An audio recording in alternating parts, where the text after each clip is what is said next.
Olá para você que acompanha a programação da TV Viena, canal 24, aqui pela Cabo Net de Assis. Em mais um bate-papo com a doutora Juliana Coronado, médica dermatologista, nós vamos falar sobre queda de cabelo. Doutora, bem-vinda à TV Viena. Eu gostaria de saber o que caracteriza a queda de cabelo e também essa queixa é muito frequente no consultório?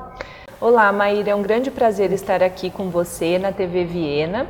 Enfim, a queda de cabelo é uma queixa extremamente comum hoje em dia nos consultórios dos dermatologistas do Brasil e a nível mundial. E hoje, assim, as mulheres têm uma preocupação extremamente grande, os homens também, mas as mulheres ainda mais, com os cabelos, com o cuidado com os cabelos. Então, se elas percebem um pouquinho de queda, elas já acham que está caindo muito. Mas para nós, a característica que leva à queda é uma perda maior de 100 fios por dia dos cabelos, porque o cabelo ele tem 3 fases de crescimento que a gente chama de fases anágena, catágena e telógena. A fase catágena ela é muito curtinha, muito breve, e a fase anágena do fio ela pode chegar a durar até 8 anos, é o que um fio de cabelo pode chegar a durar. Depois ele tem que se renovar e vai cair, que aí ele entra na fase telógena, que é a fase terminal do fio. Sim, e quais são os tipos então de alopecias? Nós classificamos as alopecias, tá, em alopecias cicatriciais e não cicatriciais. As alopecias cicatriciais são aquelas dermatoses crônicas, tá, que geralmente envolve o folículo piloso e faz com que o cabelo caia sem ter a condição de nascer novamente, porque a condição inflamatória geralmente ou a autoimunidade, como por exemplo no líquen plano-pilar, ele envolve o folículo de uma forma que ele, vamos dizer assim, ele mata as células pluripotentes, as células que dão origem ao fio, né? Então são as células do bulge que a gente chama. E nessas alopecias cicatriciais nós vamos ter o lúpus discoide, nós vamos ter a foliculite decalvante, a foliculite dissecante, a pseudopelada de Brock, entre outras doenças, o líquen plano-pilar, a alopecia frontal fibrosante. São várias doenças, Maíra, que ora acometem mulheres, ora acometem homens, mas que levam a uma perda dos cabelos sem o retorno, entendeu? E as alopecias não cicatriciais são aquelas onde a gente tem uma inflamação a nível do folículo piloso, porém, com o tratamento você consegue repilar novamente, você tem uma volta daquele fio. Um exemplo dessas alopecias não cicatriciais seria a alopecia areata, que é aquela que faz aquelas clareiras na cabeça, que fica o couro cabeludo lisinho, né, com várias clareiras. A alopecia androgenética, que hoje acomete muito, que é a calvície, né, pode acometer homens e mulheres, principalmente pós-menopausa. E também a gente tem os eflúvios telógenos, que são aquelas quedas de cabelo que geralmente você percebe 2 a 4 meses depois de um evento, por exemplo, uma dieta severa, uma cirurgia, no pós-parto, em deficiências vitamínicas, em deficiências de proteínas e em outras doenças que 2 a 4 meses depois você tem uma queda mais abrupta dos fios e depois a gente trata e isso volta a normalizar. Sim, nós estamos conversando com a médica dermatologista, a doutora Juliana Coronado, sobre queda de cabelo.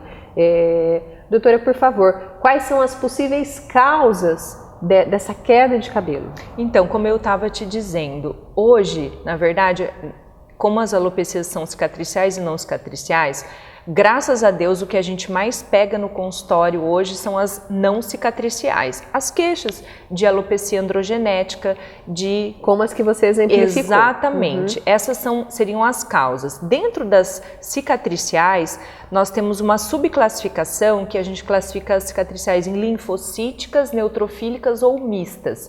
Por quê? Porque quando você faz uma biópsia para confirmar o diagnóstico, na lâmina histológica você vai observar uma predominância de células ou de neutrófilos, que são células de defesa, ou de linfócitos, que também é um outro tipo de célula de defesa, ou de ambas. E a partir daí você vai fechar um diagnóstico para você determinar uma terapêutica, principalmente em se tratando de uma alopecia cicatricial, que muitas vezes, e eu até já peguei aqui no consultório, pacientes tratando como tínia capilar, né, como micose no couro cabeludo, e na verdade era um lúpus discoide.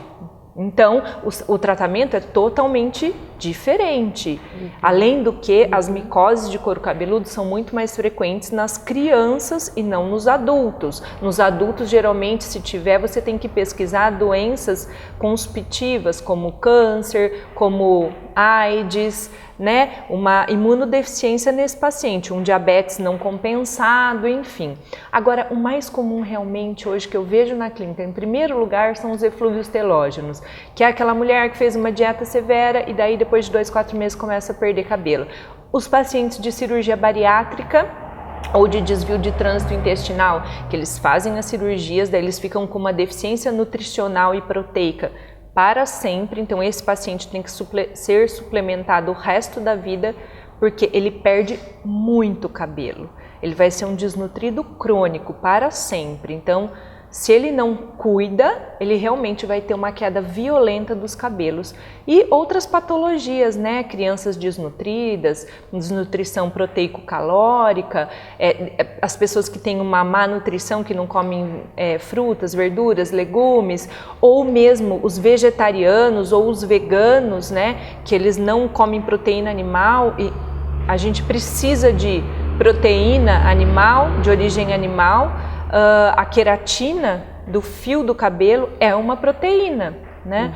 Então, assim, esse tipo de pessoa que leva uma vida vegetariana, uma alimentação dessa forma, ela também precisa ser suplementada, porque senão vai interferir na pele, no cabelo, nas unhas, enfim, em tudo isso. Eu aproveito para perguntar uma questão importante que até já foi pauta de outros programas e entrevistas também em rede nacional, que é quanto à hidratação de cabelos, as escovas progressivas, os chamados botox, porque também pode ocasionar a queda de cabelo. Qual a sua opinião, doutora, sobre isso? Sim, na verdade, quanto mais química você coloca na haste capilar, tá? E o formol é altamente tóxico, ele é carcinogênico, ele tanto faz mal para a pessoa que está recebendo quanto para o cabeleireiro que está aplicando ou o auxiliar de cabeleireiro que está aplicando, porque o formol ele é volátil, então a pessoa aspira aquele vapor do formol, tá? E ele vai ficar acumulado no tecido adiposo.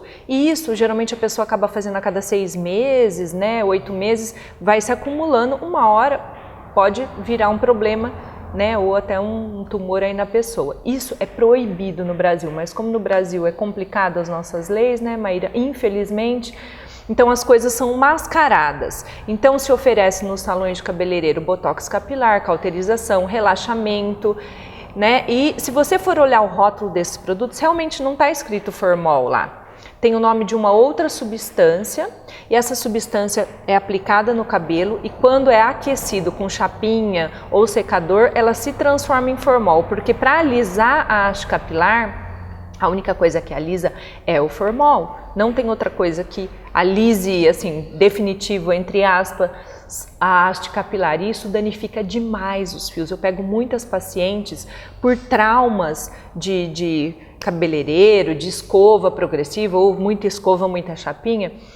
O formol ele deixa a haste capilar totalmente quebradiça. A qualquer movimento que você faça com o seu cabelo, de pentear, de fazer um coque, prender o cabelo, ele vai se quebrando.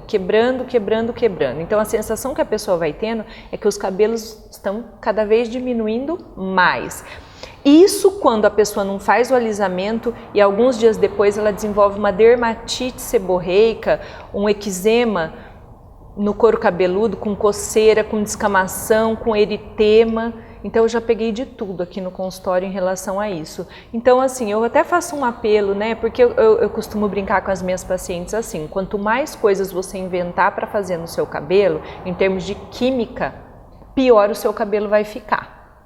Tá? Porque você vai estragando, vamos dizer assim, você vai quebrando a queratina deixou de ser uniforme, o cabelo ele vai ficar opaco, quebradiço, vai perder o brilho. Então, a gente recomenda que evite realmente esse tipo de coisa. Sim, é bom ficar de olho então. Para a gente finalizar o nosso assunto de hoje sobre queda de cabelo em homens e mulheres, eu pergunto à doutora sobre os tratamentos. O que há de novidade, o que é conciliado nos tratamentos? Hoje em dia, a primeira coisa, se um paciente chega para mim com uma queda de cabelo severa, né, mais de 100 fios dia, a primeira coisa é pesquisar. Tá? Eu falo que não adianta o paciente chegar e falar assim, ai doutora, só passa um Pantogar ou uma loçãozinha capilar. Não é assim. Queda de cabelo há mais de 3 meses é considerada já crônica, então nós temos que pesquisar, seja homem ou mulher. Hoje a gente tem um exame que a gente faz no consultório, que é a tricoscopia com o dermatoscópio, que tem características de determinadas doenças, a hora que você olha, então isso a gente já faz aqui na clínica. E a partir daí você vai pedir os exames pertinentes para aquele paciente, se houver necessidade, uma biópsia também para fechar o diagnóstico. Porque eu falo, não adianta dar tiro no escuro. Queda de cabelo você tem que descobrir a causa, a partir da causa você vai ter o tratamento. Aí a gente vai determinar o tratamento. Se for uma doença, né, uma alopecia cicatricial, um líquen plano pilar, o tratamento é enfim. Nos eflúvios, geralmente o paciente vem com uma deficiência de ferritina, que é a reserva de ferro do organismo, deficiência de vitaminas essenciais como zinco, ferro, ou você pede uma eletroforese de proteínas, ele tem uma deficiência de albumina, enfim. Você vai fazer as correções dessas alterações que estão levando ao enfraquecimento e a uma queda desse cabelo. E junto com isso, aí a gente faz formulações orais, de uso tópico, que eu gosto muito, hoje é o alstradiol, ou a gente usa também muito o minoxidil, que cientificamente tem ação comprovada de uso tópico. E, por final, hoje o que eu tenho usado muito e o que os pacientes adoram é a intradermoterapia capilar, que é o quê? Nada mais é do que você fazer uma mescla de medicamentos de acordo com a necessidade do paciente ou com fatores de crescimento, complexo de nutrição capilar, minoxidil, enfim. A gente usa vários ativos de acordo com a necessidade do paciente e a gente injeta com uma agulhinha de 4 milímetros, tá? A nível mesmo do folículo piloso, você faz geralmente semanal ou quinzenal. Ele estimula o folículo, diminui a queda, acelera o crescimento dos fios e deixa um cabelo mais saudável, vamos se dizer assim. Então isso eu tenho associado muito. Também dá pra gente trabalhar com a carboxiterapia, também a nível capilar. Hoje se usa também laser, enfim, hoje tem várias técnicas que a gente pode associar, mas a primeira coisa é a determinação da causa da queda. Eu não posso chegar jamais para o paciente e falar, essa queda sua é estresse, que a gente ouve muito isso. Sim. Isso é totalmente errado. Tá? Se esse paciente tem há mais de 3 meses uma queda, você tem que saber a causa. E a causa não é estresse. Estresse é diagnóstico de exclusão. Depois que você pesquisou tudo, não achou nada, aí sim você pode falar, não, esse estresse do seu dia a dia pode estar contribuindo e favorecendo para que você perca mais fios. Fora isso, não. Outra coisa que eu não posso esquecer de dizer é a questão da menopausa nas mulheres. Sim, é uma queixa comum e que você já até comentou comigo em outras ocasiões. Sim, a menopausa, a deficiência de estrogênio, ela faz com que haja um afinamento nos fios e uma redução na quantidade de fios, levando a mulher ao que a gente chama de alopecia androgenética. Então, numa mulher pós-menopausa, com queixa de queda de cabelo, de afinamento dos fios, se você não fizer reposição hormonal, dificilmente você consegue um bom resultado, tá? Ou um resultado tão bom como se essa paciente repusesse estrogênios. Hoje nós temos os estrogênios bioidênticos ou isomoleculares para estar repondo nessas pacientes com segurança, né? Lógico, fazendo com todo o critério, mamografia, ultrassom endovaginal, enfim, toda uma anamnese clínica desse paciente antes. E uma outra coisa assim importante também é falar que a gente pega hoje muito mocinhas mesmo com síndrome dos ovários policísticos. E essas mulheres, elas têm um aumento de androgênios, de hormônios sexuais masculinos, ou precursores da testosterona. O folículo piloso é extremamente ávido a dihidrotestosterona. Então essas mulheres, se elas não corrigem a síndrome de ovário policístico, elas vão ter uma queda de cabelo muito intensa e um excesso de oleosidade no couro cabeludo.